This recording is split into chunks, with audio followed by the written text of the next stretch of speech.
નવસારી લોકસભામાં આવેલા 84 વિધાનસભામાં કનકપુર ખાતે ભાજપ દ્વારા ઉત્તર ભારતીય સર્વ સમાજ સ્નેહ મિલન કાર્યક્રમનું આયોજન કરાયું હતું, જેમાં પરપ્રાંતીય આગેવાનો જે ભાજપથી છેડો ફાડી આમ આદમી પાર્ટીમાં જોડાયા હતા તેઓએ ફરી એકવાર કેસરીઓ ધારણ કરીને ભાજપમાં ઘર વાપસી કરી હતી। ચૂંટણી નજીકના આવતાની સાથે ઉમેદવારો અને પાર્ટીઓ મેદાને આવીને લોકોને રીઝવવા માટે અલગ અલગ પ્રયત્નો કરવા લાગ્યા છે।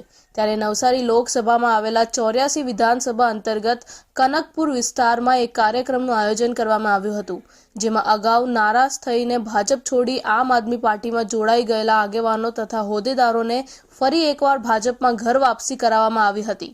કનકપુર નગરપાલિકાના શાસક પક્ષના ભાજપના નેતા જેઓ ભાજપ છોડી આમ આદમી પાર્ટીમાં જોડાયા હતા તેઓ અને તેમની ટીમ સાથે મોટી સંખ્યામાં ફરી એકવાર કેસરીયો ખેસ પહેરી ભાજપનો હાથ પકડ્યો હતો। આ કાર્યક્રમમાં ભાજપના સુરત શહેર પ્રમુખ નિરંજનભાઈ જજમેરા તેમજ મંત્રી કિશોર બિંદલ સાથે વોર્ડ નંબર 30 ના પ્રમુખ ચૌધરી અને યુવા ટીમના મહામંત્રી સાથે સ્થાનિક કોર્પોરેટર ચિરાગ સોલંકી અને રીના અજીતસિંહ રાજપૂતે હાજરી આપી હતી। આ કાર્યક્રમમાં 84 ધારાસભ્ય સાથે સાંસદ CR પાટીલ જે હાલ ગુજરાત પ્રદેશ પ્રમુખ છે તેઓ પણ ઉપસ્થિત રહ્યા હતા। ભાજપના કદાવર નેતા તેમજ હોદ્દેદારોની હાજરી આ કાર્યક્રમમાં જોવા મળી હતી, પરંતુ સ્થાનિક વોર્ડ નંબર 30 અને 84 ના ભાજપના કાર્યકર્તાઓ અને અન્ય કોર્પોરેટરો કે હોદ્દેદારો નજરે પડ્યા ન હતા, જે ચર્ચાનો વિષય બન્યો હતો। કાર્યક્રમમાં સ્થાનિકોની સંખ્યા પણ ઓછી નજરે પડી હતી।